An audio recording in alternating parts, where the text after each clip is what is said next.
நன்றி, நன்றி, நன்றி, நன்றி, நன்றி மூர்த்தி, நன்றி மூர்த்தி, நன்றி பிரகாஷ், நன்றி பிரகாஷ். நண்பர்கள் அனைவருக்கும் என்னுடைய அன்பான பணிவான வணக்கங்கள். என் பெயர் ஜான். நான் ஒரு குடிநோயாளி. எல்லாம் வல்ல இறைவனோட அருளாலையும் தோழமையில இணைந்து செயல்படுவதால் நான் பெற்றுக்கொள்ளக்கூடிய அனுபவம், தெம்பு, நம்பிக்கை ஆகியவற்றாலும் இன்னைக்கு ஒரே ஒரு நாள் நான் குடிக்கல, தெளிவா, மனநிறைவா, அமைதியா வாழ என்னாலான எல்லா முயற்சிகளையும் செய்து கொண்டிருக்கின்றேன்.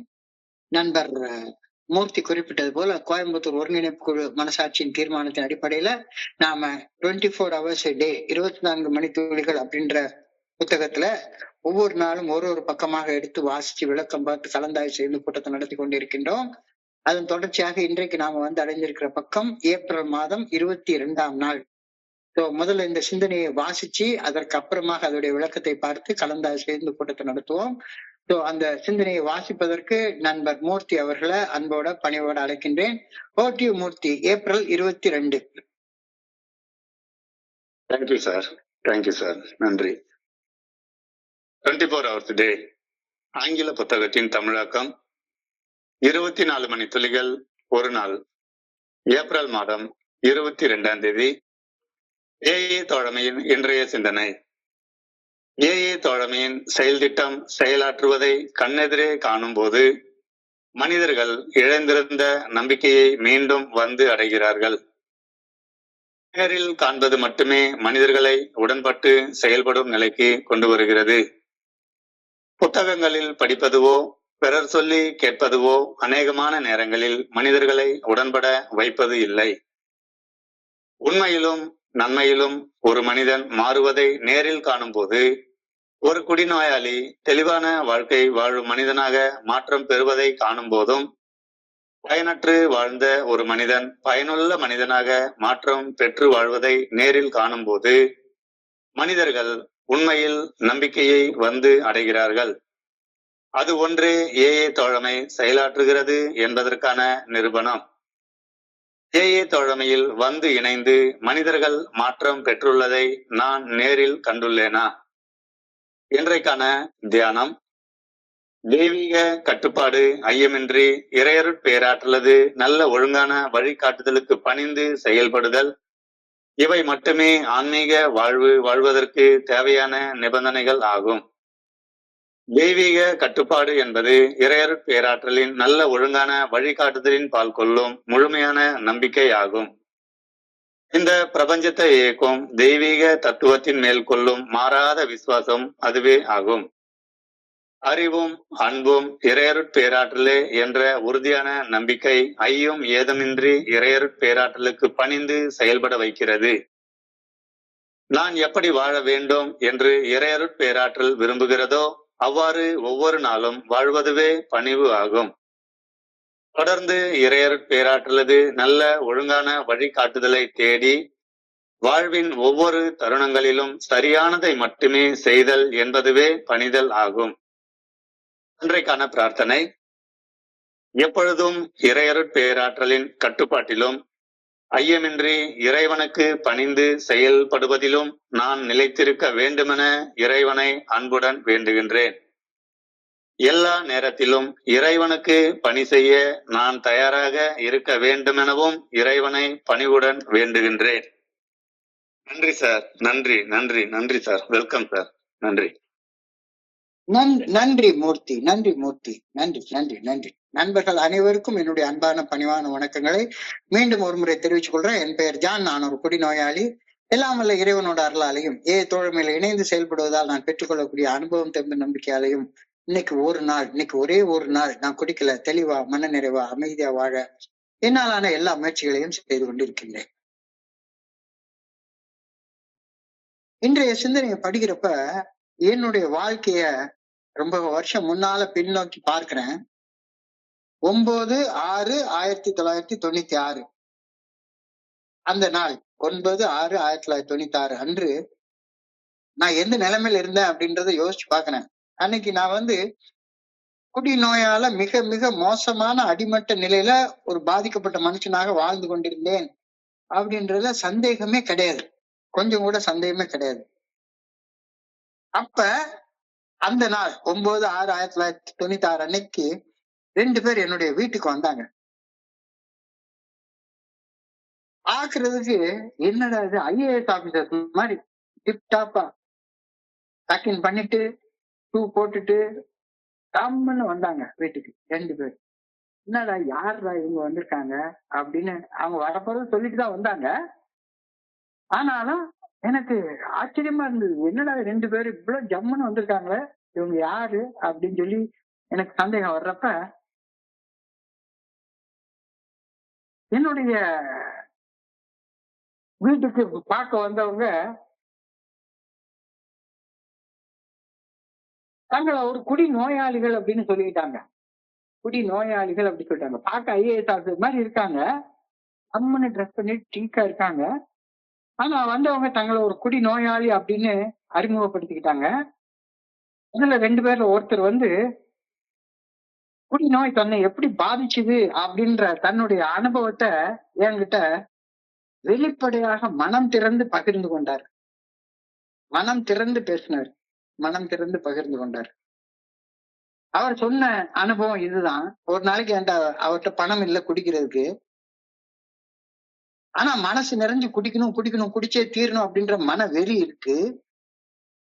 ஆனா கையில பணம் இல்ல, என்னடா பண்றது அப்படின்னு அப்படியே வேகாத வெயில்ல அப்படியே ராயப்பேட்டா ஜெனரல் ஹாஸ்பிட்டல் ஜிஹெச்சுக்கு ஏத்த மாதிரி நடந்து ரோட்ல நடந்து போயிட்டு இருக்கிறப்ப அந்த ஹாஸ்பிட்டல் போர்டுல ஒரு வாசல்ல ஒரு போர்டு வச்சிருந்தாங்களாம், ரத்த தானம் செய்பவர்களுக்கு 50 ரூபாய் பணம் கொடுக்கப்படும். இது வந்து கிட்டத்தட்ட ஒரு ரொம்ப வருஷங்களுக்கு முன்னால, ஒரு 40 வருஷத்துக்கு முன்னாலன்னு வச்சுக்கோங்க. அப்ப 40 வருஷத்துக்கு முன்னால 50 ரூபாய் பணம்ன்றது பெரிய பணம், ரொம்ப பெரிய பணம். ஒரு குவார்டர் பாட்டிலே 10 ரூபாய் 12 ரூபாய்க்கு கிடைச்சு வித்துக்கிட்டு இருந்த காலம். 50 ரூபாய் பணம் கொடுக்கப்படும் அப்படின்னு போட்டிருந்தது. 50 ரூபாய் பணம், 1 கிலோ அரிசி, 2 ஆப்பிள் கொடுக்கப்படும் அப்படின்னு போட்டிருக்கு. ரத்த தானம் செய்பவர்களுக்கு கொடுக்கணும். இவருக்கு மனசுக்குள்ளார குட்டி வெறி வந்த உடனே குடிக்கிறதுக்கு பணம் தேடி அவர் அலைஞ்சிட்டு இருக்காரு. சரின்னு நேரா போய் ஹாஸ்பிட்டலுக்குள்ளார ரத்த தானம் செய்யறதுக்கு இடத்துக்கு போய் தன்னுடைய கையை நீட்டி ரத்த தானம் செஞ்சிருக்காரு. ரத்த தானம் செஞ்ச உடனே 50 ரூபாய் கொடுத்தாங்களாம். 1 கிலோ அரிசி கொடுத்துருக்காங்க, 2 ஆப்பிள் பழம் கொடுத்துருக்காங்க.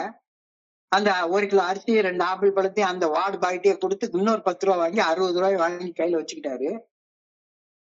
60 ரூபாய் கையை வச்சுட்டு வெளியே வந்த உடனேயே அவருக்கு குடிக்கணும்ன்ற ஆசையை விட, ஆகா 60 ரூபாய் பணம் கிடைச்சிருக்க, ஒரு கையில ரத்தம் கொடுத்ததுக்கு 60 ரூபாய் பணம் கிடைச்சா இன்னொரு கையில ரத்தம் கொடுத்தா இன்னொரு 60 ரூபாய் பணம் கிடைக்குமே அப்படின்னு அங்க இருந்து கீழ்ப்பாக்கம் மெடிக்கல் காலேஜ் ஹாஸ்பிட்டலுக்கு வந்து மறுபடியும் இன்னொரு கையில ரத்தத்தை கொடுத்து 60 ரூபாய் பணத்தை வாங்கிக்கிட்டு அந்த கீழ்ப்பாக்கத்துக்கு பின்னால கீழ்ப்பாக்கம் ஜெனரல் ஹாஸ்பிட்டல் பின்னால ஓடிட்டு இருந்த ஆத்துக்கரையில வித்துக்கிட்டு இருந்த கள்ள சாராயத்தை குடிச்சு ஏற்கனவே ரத்தம் கொடுத்ததுனால உடல் சோர்வு, அந்த சோர்வோட சேர்ந்து கள்ள சாராயத்தை வேற குடிச்சது,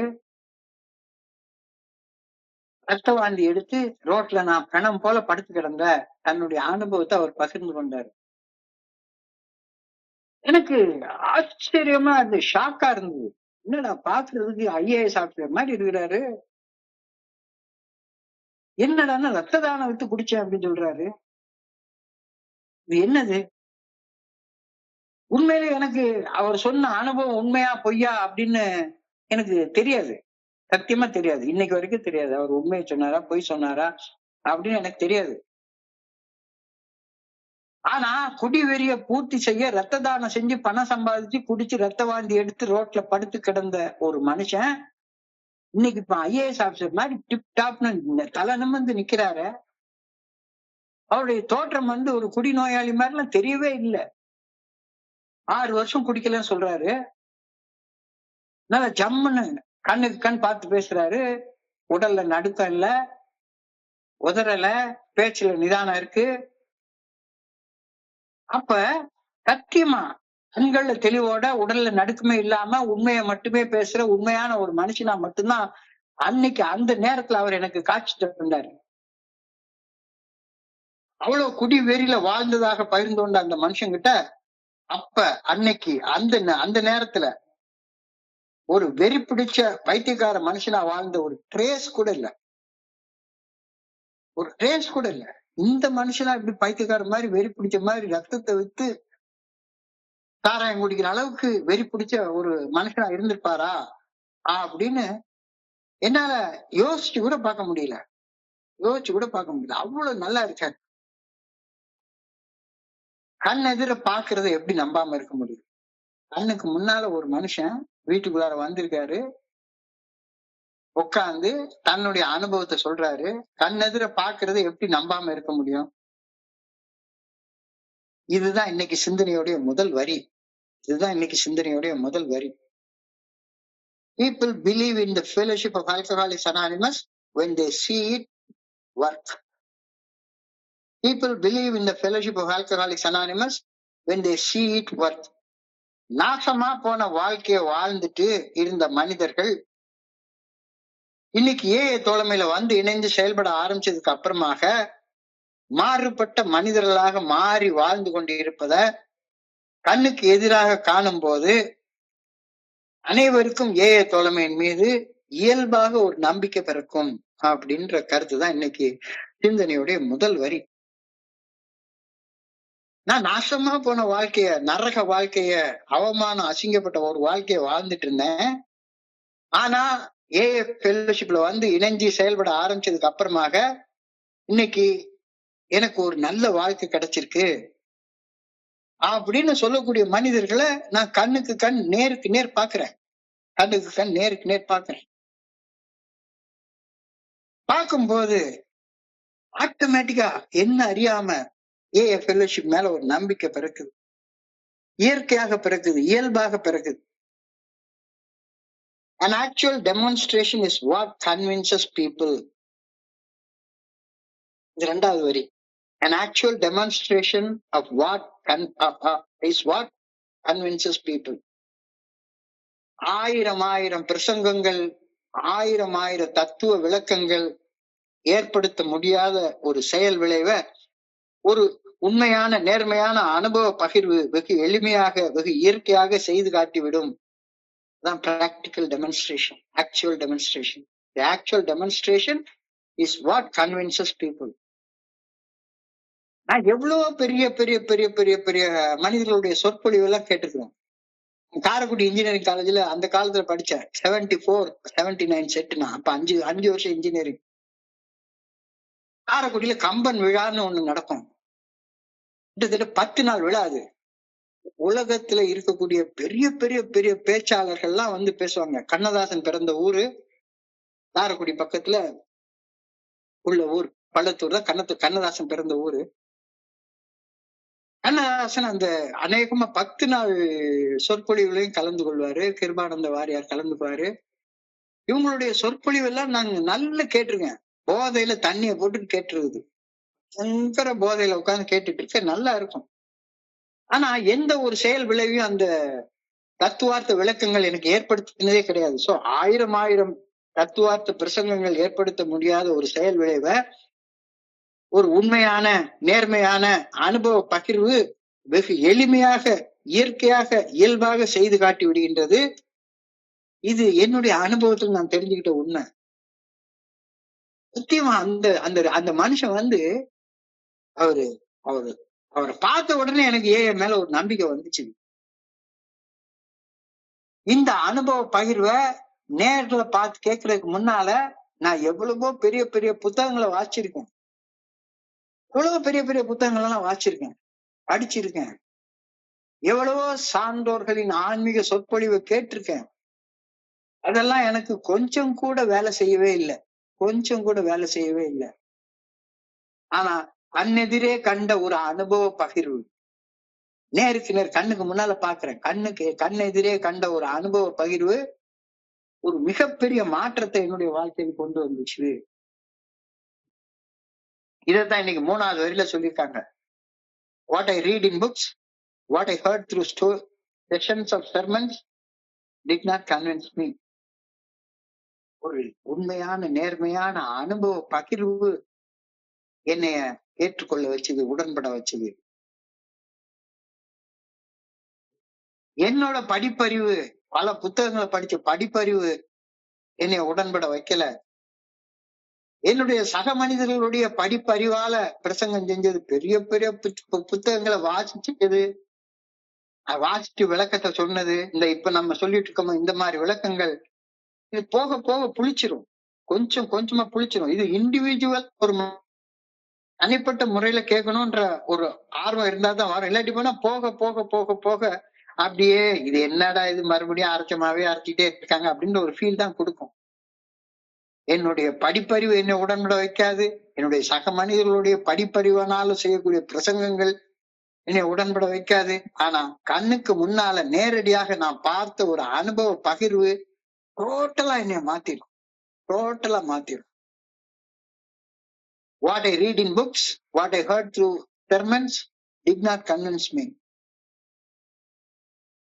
குடி வெறியோட ரத்த வாந்தி எடுத்து ரத்தத்தை வித்து குடிச்சு ரத்த வாந்தி எடுத்த ஒரு நண்பர் நேர்மையோட பகிர்ந்து கொண்ட அந்த அனுபவ பகிர்வு என்னைய உண்மையிலே எல்லாமே தாக்குச்சு.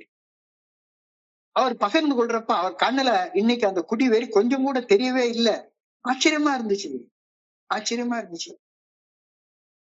I saw a real honest goodness change that takes place in that person. ஒரு மனுஷன் அப்படியே தலைகீழ மாறி இருக்கிற மாற்றத்தை ஒரு மனுஷனுடைய பகிர்வுல நம்மளால பார்க்க முடியுது. மீட்டிங்ல அந்த பகிர்வுல நம்ம கேட்கிறோம். குடி வெறியால பாதிக்கப்பட்டு குடிச்சு வாழ்ந்ததாக சொல்லிக்கிட்டு இருக்கிற ஒரு மனுஷன் இன்னைக்கு மன தெளிவோட வாழ்றத கண்ணால பாக்குறேன். குடி வெறி, குடிச்சே தீரணும்ன்ற வெறி, அந்த குடி வெறியால உந்தப்பட்டு என்ன வேணாலும் செஞ்சு குடிக்கணும் அப்படின்னு வெறி பிடிச்சு வாழ்ந்து கொண்டிருந்த ஒரு மனுஷன் இன்னைக்கு மன தெளிவோட வாழ்றத கண்ணுக்கு முன்னால பாக்குறேன். Change from drunkard to sober, change from a drunkard person to a sober person. குட்டி வெறி பிடிச்ச ஒரு மனுஷன் இன்னைக்கு மன தெளிவோட ஒரு வாழ்ற மனுஷனாக மாறி இருக்கிறான். கண்ணுக்கு முன்னால பாக்குறேன், கண்ணுக்கு முன்னால பாக்குறேன். எதுக்குமே பிரயோஜனம் இல்ல, இவனை தூக்கி தூர போட்டுறணும், இவன் செத்து போயிட்டா பரவாயில்ல. என்னுடைய மனைவி அடிக்கடி என்கிட்ட ஒரு வார்த்தை சொல்லுவாங்க, ஏன்னா என்னுடைய தாலியை கூட கழட்டி தரையா, போய் குடிச்சிட்டு அப்படியே செத்து போயிரு, போட்டோவை கொண்டாந்து வீட்டுல நடுகால மாட்டி தினசரி ஒரு ரோஜா மாலையை வாங்கி போட்டுறேன், இப்படி வாழ்ந்துட்டு இருக்கு, செத்து போயிரு அப்படின்னு என்னுடைய மனைவி சில நேரங்களை என்ன சொல்லியிருக்காங்க. பயனற்று வாழ்ந்த ஒரு குடிமகன், ஒரு குடிகாரன், ஒரு குடிநோயாளி இன்னைக்கு தன்னுடைய சக குடிநோயாளிகளை ஈர்க்கும் அளவு பயனுள்ள ஒரு வாழ்க்கைய கண்ணு முன்னால பாக்குறேன். வாழ்க்கைய வாழ்றத கண்ணு முன்னால பாக்குறேன். That's something I can believe because I can see it with my own eyes. நேர்ல நேர்ல கண்ணால பாக்குறேன், கண்ணால பாக்குறேன். பொய் இல்ல, நேர்ல உண்மை. பெரிய தத்துவார்த்த விளக்கங்கள்லாம் ஒண்ணுமே சொல்லல. அவமான நிலையில வாழ்ந்து கொண்டிருந்த மனுஷன் இன்னைக்கு தலை நிமிர்ந்து பல பேர் மதிக்கக்கூடிய மனிதனாக வாழ்ந்து கொண்டிருக்கிறான். அப்ப எனக்கு தோழமை மேல நம்பிக்கை என்ன அறியாம இயற்கையாக வருகிறது. That's something I can believe because I can see it with my own eyes. கண்ணால பாக்குறது எப்படி நம்பாம இருக்க முடியும்? The truth is before my eyes to see. உண்மை என் கண்ணுக்கு முன்னால நிக்குது, கண்ணுக்கு முன்னால நிக்குது. கண்ணால பாக்குறது எப்படி பொய்ன்னு சொல்ல முடியும்? கண்ணால பாக்குறது எப்படி பொய்ன்னு மறுக்க முடியும்? That's the only thing that proves to me that the Fellowship of Alcoholics Anonymous works. That's the only thing that proves to me that this Fellowship of Alcoholics Anonymous works. Seeing is believing. Seeing is believing. கண்ணால பாக்குறது தான் நம்புறது. கண்ணால பாக்குறதுக்கே உண்மை என் கண்ணு முன்னால நிக்குது, நம்பாம இருக்க முடியாது. ஒரு குடிநோயாளியாக வாழ்ந்து கொண்டிருக்கக்கூடிய ஒரு மனிதன் செத்து போன ஒரு உயிரற்ற வாழ்க்கையை வாழ்ந்து கொண்டிருந்தான் அப்படின்றதுல சந்தேகமே கிடையாது. நான் அந்த 9/6/1996 அன்னைக்கு செத்து போன ஒரு வாழ்க்கையை தான் வாழ்ந்து கொண்டிருந்தேன் அப்படின்றதுல சந்தேகமே கிடையாது. ஒரு குடிநோயாளியாக வாழ்ந்து கொண்டிருக்கும் மனிதன் செத்து போன உயிரற்ற ஒரு வாழ்க்கையை வாழ்ந்து கொண்டிருக்கிறான் அப்படின்றதுல சந்தேகமே கிடையாது. நான் அப்படித்தான் உயிரற்ற ஒரு வாழ்க்கை, செத்து போன ஒரு வாழ்க்கையை தான் வாழ்ந்திருக்கேன். ஆனா நான் தோழமையில வந்து இணையும் போது எனக்குள்ளார ஒரு புத்துயிர் கொடுக்கப்படுகிறது. எதனால? கண்ணுக்கு முன்னால நான் பார்க்கக்கூடிய அந்த உண்மையால. தோழமையில நான் வந்து இணையும் போது எனக்கு புத்துயிர் கொடுக்கப்படுகிறது. நான் உயிர் தெழுகின்றேன். ஐ resurrect.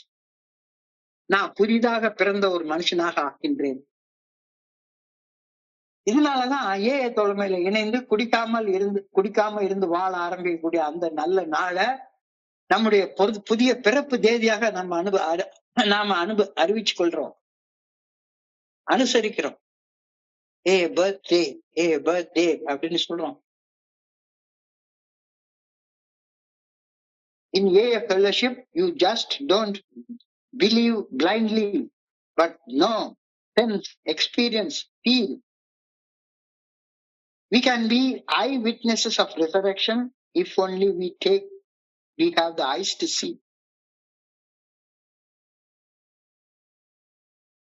In fellowship of AA, வெறுமனே நம்புறது இல்ல, குருட்டுத்தனமா நம்புறது வரல.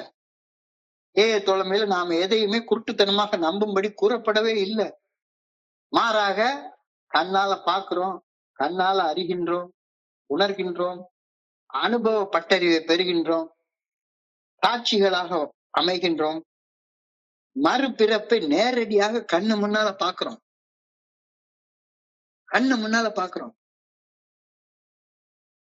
அதாவது இந்த ஊதாரி மகன்ற ஒரு ஓமை சொல்லப்பட்டிருக்கும், ஒரு பேரபிள் சொல்லப்பட்டிருக்கும் வேதத்துல.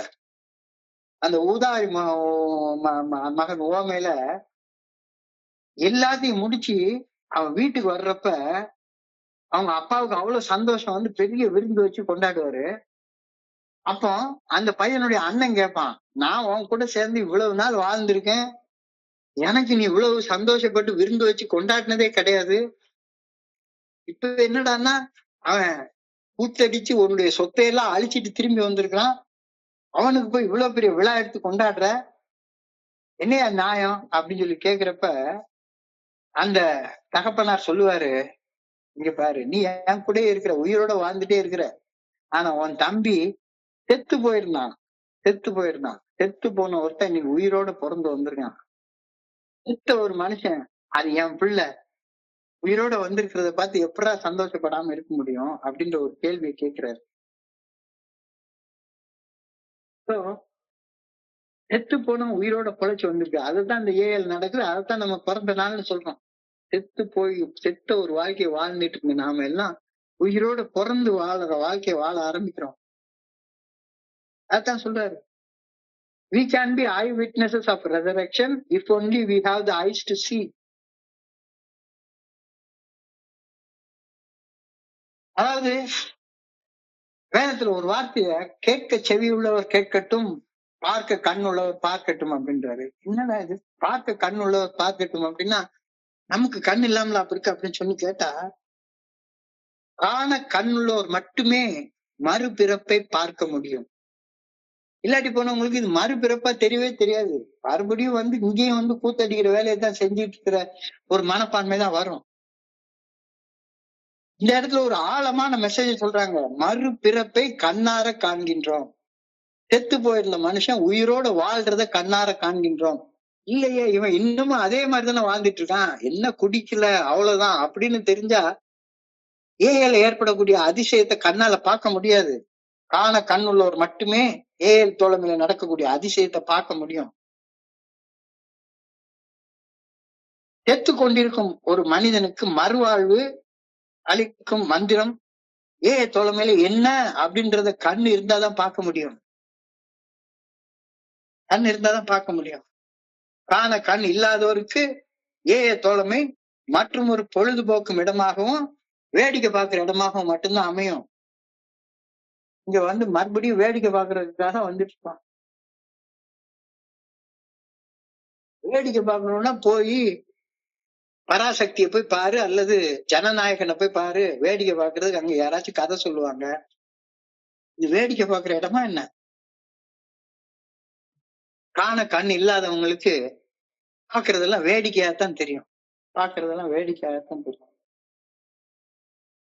தோழமை பொழுதுபோக்குற இடம் கிடையாது, வேடிக்கை பார்க்க வர்ற இடம் கிடையாது. அதான் இன்னைக்கு கேள்வியா கேட்கிறாரு, have I seen the change in people who have come to the fellowship of Alcoholics Anonymous? தோழமையில வந்து இணைந்து செயல்படக்கூடிய மனிதர்கள் எந்த வகையான மாற்றங்களை பெற்று மறுவாழ்வு வாழ்ந்து வருகிறார்கள் அப்படின்றத பார்க்கக்கூடிய கண்கள் எனக்கு கிடைச்சிருக்கா? அந்த கண்களை நான் பெற்றுள்ளேனா? Have I seen the change in the people who have come to the fellowship of Alcoholics Anonymous? இங்க எல்லாம் அப்படியேதான் இருக்கு, ஒண்ணும் பெருசா ஒண்ணும் கிடையாதப்பா அப்படின்ற அளவுல மட்டும்தான் நான் பாக்குறேன்னா, மனிதர்களுடைய வாழ்க்கையில ஏற்படக்கூடிய மாபெரும் மாற்றங்கள் என் கண்ணுக்கு தெரியுதா? தோழமையில இணையக்கூடிய மனிதர்கள் எவ்வகையான மாற்றத்தை பெற்று மறுவாழ்வு வாழ்கிறார்கள் அப்படின்றத பார்க்கக்கூடிய அற்புதத்தை பார்க்கக்கூடிய கண்கள் எனக்கு கிடைக்குதா, இருக்கா? தோழமையில இணையறதற்கு முன்னால கனவுல கூட காண முடியாத ஒரு வாழ்க்கைய இந்த 12 படிகள் அடங்கிய மீட்படையும் செயல் திட்டம் வாழ்வாங்கு வாழக்கூடிய இந்த வாழ்க்கைய எனக்கு கொடுக்குது. நண்பர்கள் அந்த வாழ்க்கையை எனக்கு கத்துக் கொடுக்குறாங்க. நண்பர்கள் வாழ்வாங்கு வாழக்கூடிய வாழ்க்கையை வாழ்றாங்க அப்படின்னு பார்க்கக்கூடிய கண்களை நான் பெற்றுள்ளேனா? Have I got those eyes to see the miracle in the lives of people who come and follow the fellowship of Alcoholics Anonymous? அந்த கண் எனக்கு இருக்கா? இல்ல, இதெல்லாம் ஒண்ணும் நடக்கலையா, சும்மா வர்ற மாதிரி பொழுதுபோக்குற ஒரு இடம் தான். வர்றோமா, முடிச்சதுக்கு அப்புறம் டீ சாப்பிடுறோமா, கொஞ்சோண்டு புறம் பேசிட்டு அப்படியே பொழுதுபோக்கிட்டு போயிட்டு இருக்கோமா, அப்படிப்பட்ட இடமா தான் பாக்குறேன்னா, அல்லது இங்க இணையக்கூடிய மனிதர்கள் வாழ்க்கையில அற்புதமாக வாழக்கூடிய வாழ்க்கை வாழ்றாங்க அப்படின்றத பார்க்கக்கூடிய கண்கள் எனக்கு இருக்கா? தோழமையில நிகழக்கூடிய அற்புதங்களை பார்க்கக்கூடிய கண்கள் எனக்கு இன்னமும் இல்லை என்றா, உன்னுடைய கவனத்தை குவிச்சு இன்றைக்கு வழங்கப்பட்டிருக்கிற தியானத்துக்கு கடந்து போ. கண்கள் இருக்குன்னா நன்றி சொல்லு, நன்றி சொல்லு. கண்கள் இல்லைன்னா தியானத்துக்கு கடந்து போ. இன்றைக்கான தியானம், இறையருள் பேராற்றின் நல்ல ஒழுங்கான வழிகாட்டுதலை நம்பி அந்த நல்ல ஒழுங்கான வழிகாட்டுதலுக்கு பணிந்து செயல்படுவதன் பலனாக என் வாழ்க்கைய ஒரு தெய்வீக கட்டுப்பாட்டுக்கு கீழே நான் கொண்டு வருகின்றேன். இதுதான் இன்னைக்கு தியானத்தோடைய முதல் வரி. கவனத்தை குவிச்சு ரொம்ப ஆழமா சிந்திச்சு பார்ப்போம். இது சாதாரணமாக ஏல சொல்லக்கூடிய கேட்கக்கூடிய வார்த்தைகள் கிடையாது. Divine control and an unquestioning obedience to God are the only conditions for a spiritual life அப்படின்ற வார்த்தை தான் இன்னைக்கு தியானத்துடைய முதல் வார்த்தையாக இருக்கு. கடவுள் நான் இப்படித்தான் வாழணும் அப்படின்ற வாழ்க்கைக்கான ஒரு நல்ல ஒழுங்கான வழிகாட்டுதலை காட்டுறாரு. அந்த வழிகாட்டுதலை நான் நம்பணும், நம்பி அந்த நல்ல ஒழுங்கான வழிகாட்டுதலுக்கு பணிந்து செயல்படணும். அப்படி செயல்படுவதன் பலனாக என்னுடைய வாழ்க்கையை ஒரு தெய்வீக கட்டுப்பாட்டுக்கு கீழ் நான் கொண்டு வர்றேன். I bring my life under the control of a divine force. அதனால் அது எப்படி வருது?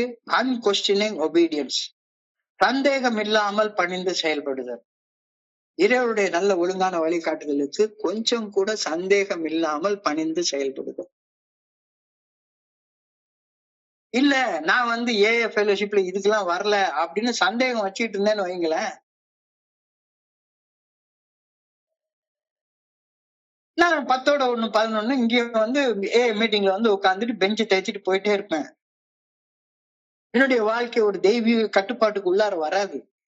எப்ப தெய்வீக கட்டுப்பாட்டுக்கு உள்ளார வரும்? அன்கொஸ்டினிங் ஒபீடியன்ஸ். அன்கொஸ்டினிங் சந்தேகமே இல்லாம, கொஞ்சம் கூட சந்தேகமே இல்லாம பணிந்து செயல்படக்கூடிய செயலால, இறைவனுடைய நல்ல ஒழுங்கான வழிகாட்டுதலுக்கு பணிந்து செயல்படுவதால என்னுடைய வாழ்க்கையில ஒரு தெய்வீக கட்டுப்பாட்டு கொண்டு வர்றேன். அந்த தெய்வீக கட்டுப்பாட்டோட வாழ்றவ மட்டும்தான் ஆன்மீக வாழ்க்கை வாழக்கூடிய ஒரு மனிதனாக இருக்க முடியும். இறையருள் பேராற்றின் நல்ல ஒழுங்கான வழிகாட்டுதலில் கேள்வி ஏதும் இல்லாம, கொஸ்டினே கேட்கக்கூடாது, கேள்வி ஏதும் இல்லாமல் ஐயமின்றி நான் நம்பணும். வேற என்ன வேணாலும் கேள்வி கேள்வி. சயின்ஸ்ல கேள்வி கேட்கறதா முக்கியமானது. விஞ்ஞானம் கேள்விகள் இல்லைன்னா விஞ்ஞானத்துல வளரவே முடியாது. சந்தேகம் வச்சுட்டு இருந்தோம்னா ஆன்மீகத்துல வளரவே முடியாது. இறையருட் பேராற்றலின் நல்ல ஒழுங்கான வழிகாட்டுதல் என்னுடைய மனசாட்சியின் மூலமாக எனக்கு வழங்கப்படுகிறது. அதை நான் உறுதியாக நம்பணும். அந்த உறுதியான நம்பிக்கையோட அந்த நல்ல ஒழுங்கான வழிகாட்டுதலுக்கு பணிந்து செயல்படும் போது என்னுடைய வாழ்க்கை இறையருட் பேராற்றலின் கட்டுப்பாட்டின் கீழ் கொண்டு வரப்படுகின்றது. இதுதான் ஆன்மீக வாழ்க்கை அப்படின்னு இன்னைக்கு தியானத்துடைய முதல் வரியில கொடுத்துருக்குறாங்க. ஆன்மீக வாழ்வு வாழ இந்த ஒரே ஒரு நிபந்தனை தவிர வேற நிபந்தனை கிடையாது. ஆனா இந்த ஒரு நிபந்தனைக்கு நான் பணிந்தாக வேண்டும்.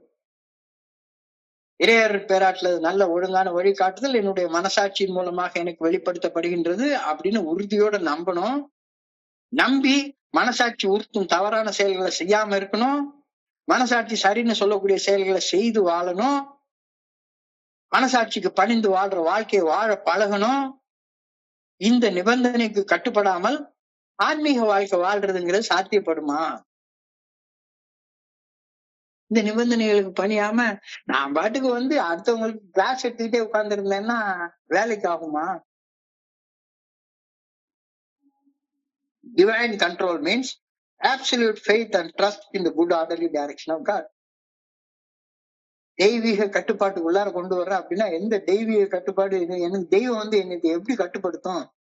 நான் என்னுடைய மனசாட்சியுடைய கட்டுப்பாட்டுக்கு கீழே கொண்டு வர்றது தான் தெய்வீக கட்டுப்பாடு அப்படின்னு சொல்லி மீன் பண்றாங்க. Divine control means absolute faith and trust in the good orderly direction of God. நான் ஏஐ தலைமையில இணையறதற்கு முன்னால நான் இறைவனை ஒரு ஆளாக, ஒரு பர்சனாலிட்டியாக, ஒரு பெயராக, நாமமாக, உருவமாக நம்ப வேண்டும் அப்படின்னு தான் நினைச்சிட்டு இருந்தேன். கடவுளை ஒரு நல்ல ஒழுங்கான வழிகாட்டுதலாக நம்பணும்னு நான் நினைச்சதே கிடையாது. கடவுளை ஒரு பர்சனாலிட்டியாக, ஒரு ஆளாக, ஒரு உருவமாக, ஒரு பெயராக, ஒரு நாமமாக நம்பணும் அப்படின்னு தான் நான் நினைச்சிட்டு இருந்தேன். அது நம்ப முடியலன்னு மறுத்து பேசிட்டு இருப்பேன். இல்லாட்டி போனா கொஞ்ச நேரம் வாழ்க்கையில சூடு ரொம்ப தாங்கலைன்னா என்னைக்கா ஒரு நாளைக்கு போய் மத அடையாளங்கள் எடுத்து போட்டுப்பேன், தாடி வளர்த்துப்பேன், விரதம் இருக்க ஆரம்பிப்பேன், மாலை எடுத்து போட்டுப்பேன், என்னமாச்சு பண்ணுவேன். இந்த தை மாசம் வந்துருச்சுது, பாத யாத்திரை போக ஆரம்பிப்பேன், அங்க அதை பண்ணுவேன், இதை பண்ணுவேன், ஒவ்வொரு இடத்துக்கும் போய் என்னை அடைச்சுப்பேன். இப்படித்தான் நான் நினைச்சிட்டு இருந்தேன். என்னுடைய வாழ்க்கைக்கு வழிகாட்டக்கூடிய நல்ல ஒழுங்கான வழிகாட்டுதலாக கடவுளை நான் பார்க்கவே இல்லை. நெல்லையப்பர் கோயிலுக்கு போவேன், ஆனா நெல்லையப்பர் காட்டுற வழியில வாழ்றது அதை நம்பவே மாட்டேன். ஏன் மனம் போன போக்குலதான் நான் வாழ்வேனே ஒழிஞ்சு. ஆனா வெளியே சொன்னா இறை மறுப்பாளன்னு சொல்லக்கூடாதுன்றதுக்காக நான் வெளியே சில வேஷங்களை போட்டுப்பேன்.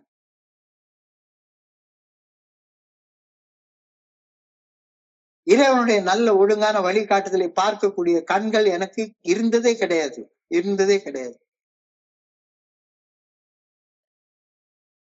காட்சிக்கும் தர்சனத்துக்கும் உள்ள வித்தியாசத்தை என்னுடைய குருஜி அடிக்கடி அழகா சொல்லுவாரு. காட்சி கண்ணுல பாக்குறப்ப தெய்வம் ஒரு கல்லாகத்தான் தெரியும், இது காட்சி.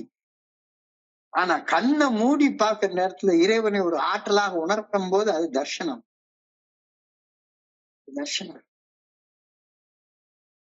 அந்த தர்சனத்தை காணக்கூடிய கண்கள் உனக்கு இருக்குதா? Have you activated your third eye? தோழமையில நான் பெற்றுக்கொண்டுள்ள அந்த God is a divine principle of the universe. இறையர் பேராற்றல், பிரபஞ்ச இயக்க பேராற்றல், விஸ்வ சக்தி, பராசக்தி, இந்த பேரண்டத்தின் இயக்கத்தின் பின்னணியில் இருக்கக்கூடிய ஒரு தெய்வீக தத்துவம், டிவைன் பிரின்சிபிள் அப்படின்னு பார்க்கக்கூடிய கண்களை தோழமைக்கு இணைஞ்சதுக்கு அப்புறம் தான் நான் பெற்றுக்கொண்டேன். அதுக்கு முன்னால சும்மா யாரோ சொன்ன கடவுளை தான் நான் பார்த்து கொண்டேன் ஒழிஞ்சு நான் புரிந்து கொண்ட இறைவனை பார்க்கவே இல்லை. God is the intelligence and the love that controls the universe அப்படின்ற வார்த்தையை தியானத்துல எழுதியிருக்காங்க. God is the intelligence and the love that controls the universe. இந்த பிரபஞ்சத்தை உருவாக்கி பராமரித்து பழையதை கழித்து பின் புதியதை உற்பத்தி செய்யும் ஆக்கப்பூர்வமான சக்தியாகவும் அந்த கிரியேட்டிவ் இன்டெலிஜென்ஸாகவும் அறிவாற்றலாகவும் திகழ்வது இறையர் பேராற்றின் நல்ல ஒழுங்கான வழிகாட்டுதல் ஒன்று மட்டும்தான் அப்படின்ற மாறாத உண்மை தோழமையில வந்து இணையறது வரைக்கும் எனக்கு தெரியவே இல்லை. நான் கடவுளை வந்து வேற யாரோ சொன்ன கடவுளை தான் நான் கடவுள்னு பார்த்துட்டு இருக்கேனே ஒழிஞ்சு கடவுளை எனக்குள்ளார உணரணும் அப்படின்ற எண்ணம்லாம் எனக்கு வந்ததே கிடையாது. கடவுள் என்றால் நம்மளை இயக்கக்கூடிய பிரபஞ்ச இயக்க பேராற்றல், நம்மளை நல்ல ஒழுங்கான திசையில வழிநாட்டி சொல்லக்கூடிய அந்த கிரியேட்டிவ் இன்டெலிஜென்ஸ் அப்படின்ற மாறாத உண்மை தோழமையில வந்து இணைந்து செயல்பட ஆரம்பிச்சதுக்கு அப்புறம் தான் எனக்கு தெளிவாக தெரியவே ஆரம்பிச்சது. Unquestioning obedience to God means living each day the way I believe God wants me to live. அதுதானே அன்கன்சிடரிங் ஒபீடியன்ஸ் சொல்ல முடியும். நான் கடவுளை ஒரு ஆளாக, ஒரு பர்சனாலிட்டியாக, ஒரு உருவமாக, ஒரு வடிவமாக, பெயராக, நாமமாக நம்புறேன். ஆனா அவர் வாழ சொன்ன நல்ல ஒழுங்கான வழிகாட்டுதல நம்புறேனா அப்படின்னா கண்டிப்பா கிடையாது. கண்டிப்பா கிடையாது. கடவுளுக்கு ஒரு போட்டோ வாங்கி வச்சு அதுக்கு ஒரு மாலையை போட்டு அதுக்கு ஏதாச்சும் ஒரு சடங்கு சம்பிரதாயத்தை பண்ணி அதை நான் பண்ணிட்டேன்னா கடவுளை வணங்குறேன் அப்படின்னு நான் நினைச்சுக்கிட்டேன். ஒரு வடிவத்தை வணங்கிட்டா கடவுளை வணங்கிட்டேன் அப்படின்னு நான் நினைச்சுக்கிட்டேன். அந்த கிரியேட்டிவ் இன்டெலிஜென்ஸ், அந்த இன்டெலிஜென்ஸ் நான் எப்படி வாழணும்னு விரும்புதோ அந்த வழியாக வாழ்வதுதான் உண்மையான வழிபடுதல். இறைவனை வணங்குறது வேற, இறைவனை வழிபடுறது வேற அப்படின்ற அந்த கருத்தை ஃபெலோஷிப்ல வர்ற வரைக்கும் எனக்கு தெரியவே இல்லை. நான் இறைவனுடைய நாமத்தை நம்புறேன், ஆனா அவருடைய நல்ல ஒழுங்கான வழிகாட்டுதலை நம்பலன்னா அது என்ன வகையான நம்பிக்கை? தோழமையில இணைஞ்சதுக்கு அப்புறமாக கடவுளை ஒரு ஆளாக நான் நம்ப வேண்டிய தேவையே கிடையாது. ஆனால் அவர் காட்டுற நல்ல ஒழுங்கான வழிகாட்டுதலை நம்ப வேண்டிய அவசியம் கண்டிப்பா இருக்குது. யார வேணாலும் கடவுளா வச்சுக்கோ, ஆனா அவர் காட்டுற நல்ல ஒழுங்கான வழிகாட்டுதலை நம்பு. அந்த நம்பிக்கையின்படி வாழ வேண்டும்னு அட்லீஸ்ட் விரும்பு, அட்லீஸ்ட் ஆசைப்படு. ஆடுறது ரொம்ப கஷ்டம்தான், இல்லைன்னு சொல்லல. இந்த டிஸ்ட்ராக்டிவ் வேர்ல்டுல வந்து வாழ்றது ரொம்ப கஷ்டம்தான். ஆனா அப்படி வாழணும்னு விரும்பவாச்சும் செய்ய. அந்த வழிகாட்டுதல் என்னுடைய மனசாட்சியின் மூலம் வெளிப்படுத்தப்படுகிறது அப்படின்னு உறுதியாக நம்பி மனசாட்சி உறுத்தக்கூடிய செயல்களை செய்யாமலும் மனசாட்சி சரின்னு சொல்லக்கூடிய செயல்களை செய்தும் வாழ்றதுதான் நம்பிக்கையுடனான வாழ்க்கைன்னு அட்லீஸ்ட் மனசால ஏற்றுக்கொள்ளவாது செய்யும். வெறும் சடங்கு சம்பிரதாயத்துல நம்பிக்கை இல்ல. I constantly seek guidance of the good orderly direction of God in each and every situation, and I am willing to do the right thing at all times. Constantly இடைவிடாமல் ஒரு நாளின் 24 மணி நேரம், எல்லா நேரமும் 24 மணி நேரம் இறைவனுடைய நல்ல ஒழுங்கான வழிகாட்டுதலின்படி வாழ்ந்துக்கிறேன் அப்படின்றதுக்கு 23 மணி நேரம் இறைவனுடைய நல்ல ஒழுங்கான வழிகாட்டுதலின்படி வாழ்ந்துக்கிறேன், ஒரே 1 மணி நேரம் என்னுடைய மனம் போன போக்குல வாழ்ந்துக்கிறேன். ஒரு குடம் பால்ல ஒரு துளி விஷத்தை கலந்துட்டா அதுக்கப்புறம் அது பால்னு சொல்ல முடியாது, அது விஷம். குடம் பால் தெரியலையாப்பா, ஒரே ஒரு துளி தானே விஷத்தை கலந்தேன் அப்படின்னா ஒரே ஒரு துளி விஷத்தை கலந்துட்டாலும் அது தூரத்துக்கு போட்டுறதுதான். நான் 23 மணி நேரம் இறைவனுடைய நல்ல ஒழுங்கான வழிகாட்டுதலை பின்பற்றி வாழ்ந்துட்டேன். ஒரு அரை மணி நேரம் மட்டும் லீவ் எடுத்துக்கிறேன். அந்த அரை மணி நேரம் மட்டும் நான் தாண்டோண்டித்தனமாக எனக்கு பிடிச்ச மாதிரி நான் வாழ்ந்துக்கிறேன் அப்படின்னு அதுக்கு பேர் என்ன நம்பிக்கை? அப்படித்தான் நான் பெரும்பாலான நேரங்கள்ல என்னுடைய மனசு அப்படித்தான் போகுது. சோ தியானத்துல இதை தெரிஞ்சுக்கிட்டதுக்கு அப்புறமா பிரார்த்தனை கடந்து போ. I pray that I may always be under the divine control and always practice unquestioning obedience to God. எப்பொழுதும் ஒரு நிமிஷம் கூட விடாம இறையர் பேராற்றலின் கட்டுப்பாட்டை ஐயமின்றி நம்பி இறைவனுக்கு பணிந்து செயல்படுவதில் 24 மணி நேரம் நிலைச்சிருக்கணும் அப்படின்னு நான் வேண்டுறேன். ஒரு வருஷம் குடிக்காம இருந்துட்டேன், மெடலை வாங்கிட்டேன், ஒரே ஒரு 1/4 பாட்டில் மட்டும் அடிச்சுக்கிறேன், அடுத்து ஒரு வருஷம் இருந்து மெடலை வாங்குறேன், 25 வருஷம் குடிக்காம இருந்தாலும் அப்ப 25 மெடல் இருக்கும், வருஷத்துக்கு ஒரு தடவை குடிச்சுக்கிறேன் அப்படின்னு சொல்லி ஒரு வருஷத்துக்கு ஒரு தடவை லீவ் விட்டு அப்படி வாழக்கூடிய வாழ்க்கை இருந்திருந்தா ஏஏக்கு வர வேண்டிய அவசியமே இருந்திருக்காது. I pray that I may always be under the divine control and always practice unquestioning obedience to the good orderly direction of God. Unquestioning obedience. சந்தேகமே இல்லாம, கேள்வி கேட்காம, இதை செய்யக்கூடாதுன்னா செய்யக்கூடாது, அவ்வளவுதான். ராத்திரி ஒரு ப்ரோன் பிக்சர் பார்க்க கூடாதுன்னா பார்க்க கூடாது, அவ்வளவுதான். Unquestioning obedience. Unquestioning obedience. திருடக்கூடாதுன்னா திருடக்கூடாதுதான், பொய் சொல்லக்கூடாதுன்னா பொய் சொல்லக்கூடாது, அவ்வளவுதான். நான் 23.5 மணி நேரம் பொய் சொல்லல, ஒரே ஒரு அரை மணி நேரம் மட்டும் ஒரு லாபம் சம்பாதிச்சுக்கிறதுக்காக ஒரே ஒரு பொய்யை சொல்லிக்கிறேன், வேலைக்கு ஆகாது அப்படின்ற. சார் நீங்க சொல்றபடி வாழ முடியுமா? இந்த கேள்வி இயற்கையாக எழுகிறது. யோசிச்சு பாரு, உனக்கு இறைவனை உணர வேண்டிய அந்த விருப்பம் வருதுன்னா இது அப்படி வாழு. I pray that I may always be ready to serve God. எல்லா நேரத்திலும் சக மனிதர்களுக்கு பணி செய்ய நான் தயாராக இருக்க வேண்டும் என பணிவுடன் வேண்டிக் கொள்கின்றேன். ரொம்ப அழகான சிந்தனை இன்னைக்கு கொடுத்திருக்கிறாங்க, தியானத்தை கொடுத்திருக்கிறாங்க, பிரேயரை கொடுத்திருக்கிறாங்க. ஸோ கண்ணால் பார்க்கிறது தான் நம்புறது. Seeing is believing. Seeing is believing. தோழமையில இறைவனுடைய நல்ல ஒழுங்கான வழிகாட்டுதல கண்ணால பார்க்கணும். ரத்தத்தை வித்து குடிக்கிற அளவுக்கு குடி வெறி இருந்த மனுஷன் இன்னைக்கு என்னைய தேடி வந்து, யாருன்னே தெரியாது, ரத்த சம்பந்தமே கிடையாது எனக்கு, அவர் யாரோ, இன்னைக்கு அவர் இறந்து இறைவனடி சேர்ந்துட்டாரு, ஆனா என் வீட்டுக்கு வந்தாரு. ரத்தத்தை வித்து குடிச்சேன், ரத்தத்தை வித்து குடிச்சிட்டு ரத்த வாந்தி எடுத்து ரோட்ல படுத்து கிடந்தேன். நான் அப்படியே கண்ணை சிமிட்டாம அவரை பாக்குறேன். IAS ஆபீசர் மாதிரி இருக்காரு, அவ்வளவு ஜம்முன்னு இருக்காரு. ஆனா கண்ணுக்கு முன்னால பாக்குறப்ப நான் அதை நம்பாம இருக்க முடியல. அப்போ இந்த வாழ்க்கை எப்படி வந்து அடைஞ்சாரு, இந்த வாழ்க்கை எப்படி வந்து அடைஞ்சாரு? ஒரு குறிப்பிட்ட வாழ்க்கையை வாழ்ந்ததுனால இந்த மாதிரி வந்திருக்கிறாரு. அந்த வாழ்க்கையை பாக்குறதற்கு எனக்கு கண்ணு வேணும். In AA fellowship, you just don't believe blindly, but know, sense, experience, feel, and witness. We can be eyewitnesses of resurrection if only we have the eyes to see. தோழமையில எதையுமே குருட்டுத்தனமா நம்ப சொல்லவே இல்லை. மாறாக கண்ணால பாக்குறோம், அறிவால அறிகின்றோம், உணர்கின்றோம், அனுபவப்பட்டதை பெற்றுக்கொள்கின்றோம். சாட்சிகளாக வாழக்கூடிய மனிதர்களை கண்ணால பாக்குறோம், மறுபிறப்ப நேரடியா பாக்குறோம். செத்து போயிருக்க வேண்டிய மனுஷன், நாளாவ சத்தியமா செத்து போயிருக்கணும். 14/2/1997 அன்னைக்கு செத்து போயிருக்கணும். புதுசா புறப்படுத்து உங்க முன்னால வந்து உட்கார்ந்து பேசிட்டு இருக்கிறேன். மறுபிறப்பை நேரடியாக கண்ணு முன்னால பாக்குறோம்.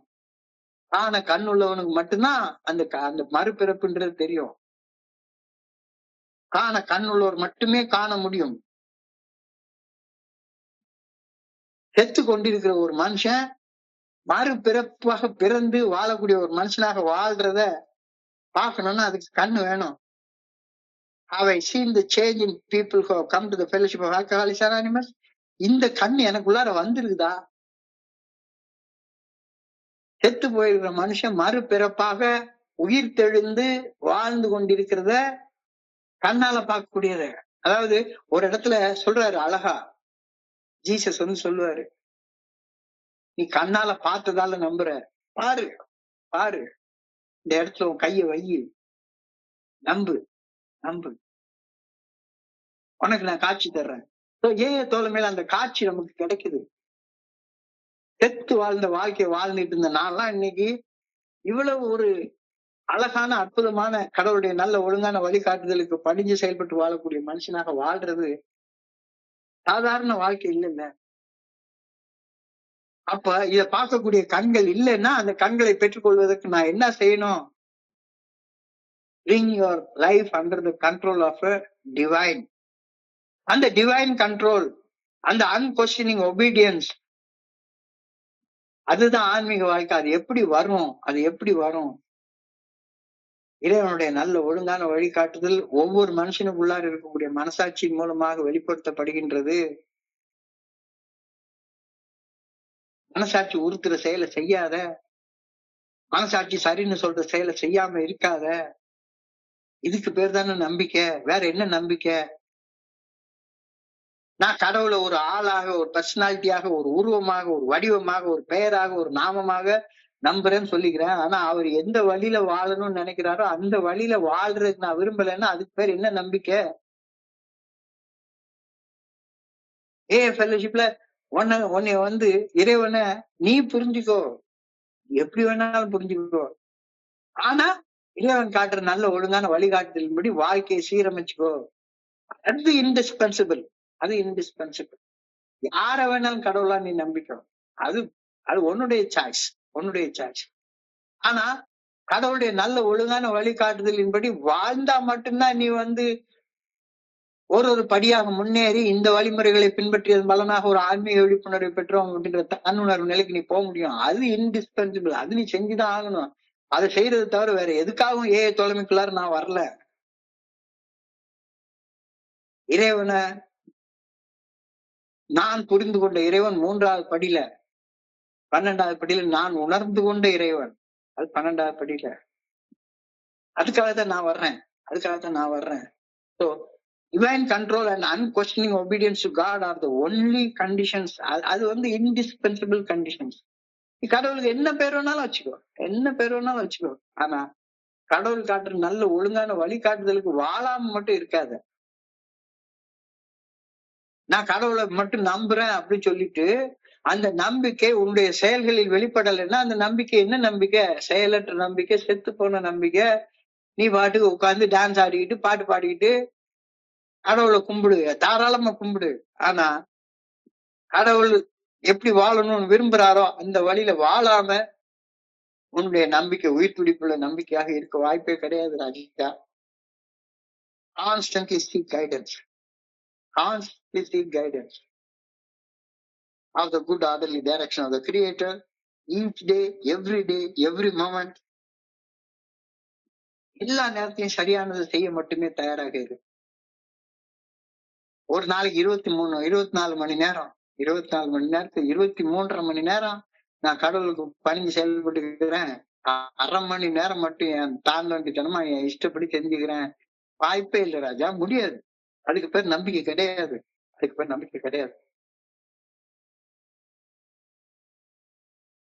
ரொம்ப கஷ்டமாகத்தான் இருக்குது. இது என்னது? ஏஎல் இப்படித்தான் வாழணுமா? வேற எப்படி வாழணும்? கேள்வி பதில் செஷன்ல நீங்க சொல்லுங்க. வேற எப்படி வாழணும்? நீங்க அழகா சொல்லிட்டாரு. அதை unquestioning obedience to God means living each day the way God wants me to live. அவ்வளவுதான். அதற்கான பிரார்த்தனை அழகா கொடுத்திருக்கிறாங்க. இப்பொழுதும் எப்பொழுதும் இறையர் பேராட்டின் கட்டுப்பாட்டை ஐயமின்றி நம்பி அந்த கட்டுப்பாட்டிற்கு பணிந்து செயல்படுவதில் நிலைத்திருக்க வேண்டும் என ஆண்டவா. எனக்கு அது வரல.